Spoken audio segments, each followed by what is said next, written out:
चलिए आज एक कह सकते हैं एक मॉडर्न मिस्ट्री को सुलझाते हैं। एक ऐसी कहानी जहां दो दुनियाएं जो एक दूसरे से मीलों दूर लगती हैं, एक बहुत बड़ा सनसनीखेज क्राइम और दूसरी तरफ डिजिटल करेंसी पब्लिक के बातचीत में आकर आपस में टकरा गई हैं। तो एक तरफ है जेफरी एप्स्टीन का वो बदनाम केस और दूसरी तरफ है बिटकॉइन। क्या सच में इन दोनों के बीच कोई लिंक है या ये बस एक कहानी है जो फैल गई है? चलिए पता लगाते हैं कि असली कहानी आखिर है क्या। ऑलराइट, तो शुरू कहां से करें? बिल्कुल जड़ से। सबसे पहले ये समझना बहुत जरूरी है कि ये जो एप्स्टीन फाइल्स हैं ये असल में हैं क्या। देखिए, ये फाइल सिर्फ किसी एक इंसान के गुनाहों की लिस्ट भर नहीं है। नहीं, असल में ये एक पूरे सिस्टम के फेल होने की कहानी है। एक ऐसा सिस्टम जिसमें पावरफुल लोगों ने अपनी पोजीशन का गलत इस्तेमाल किया, भयानक क्राइम किए और फिर उन्हें छुपाया भी। और पता है सबसे चौंकाने वाली बात क्या है?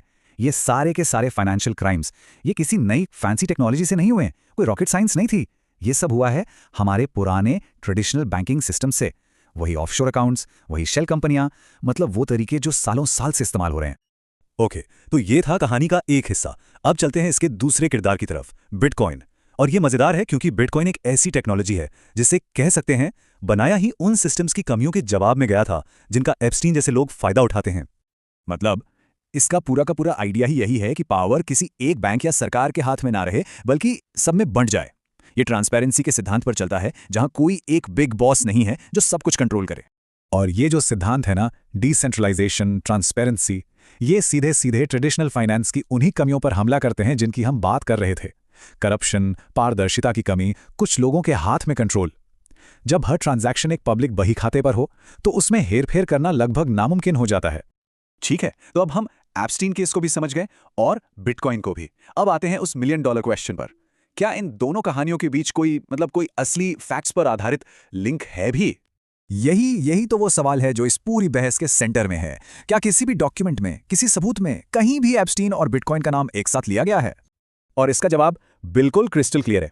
देखिए, एक तरफ हमारे पास पक्के सबूत हैं कि एप्स्टीन ने normal banking channels, offshore trusts, इन सब का इस्तेमाल किया, और दूसरी तरफ बिटकॉइन इस्तेमाल करने का दावा जिसके लिए एक भी कंफर्म प्रूफ नहीं है।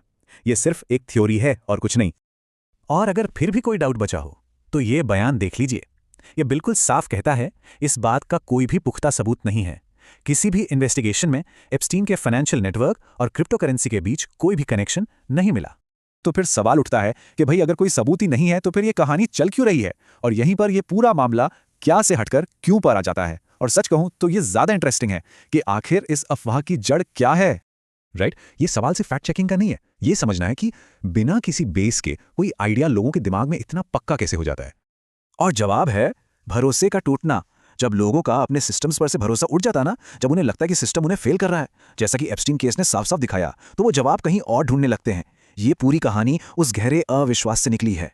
तो बेसिकली इस कहानी को फ्यूल करने वाली दो मेन वजहें हैं। पहला, जैसा हमने कहा, एलीट क्लास और सिस्टम्स पर गहरा अविश्वास, और दूसरा बिटकॉइन की टेक्नोलॉजी को लेकर एक बहुत बड़ी, कह सकते हैं, मिसअंडरस्टैंडिंग। और ये समझना ये बहुत जरूरी है। ज्यादातर लोगों को लगता है कि बिटकॉइन एनोनिमस है, मतलब आपकी पहचान पूरी तरह छिपी है, कोई पकड़ ही नहीं सकता। पर ऐसा नहीं है।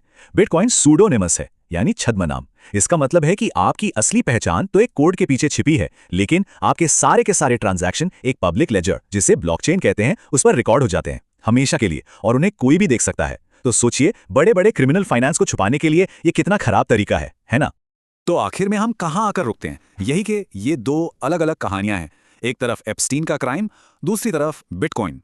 पर इन दोनों कहानियों को हवा एक ही जगह से मिल रही है, और वो है सिस्टम पर से टूटा हुआ भरोसा।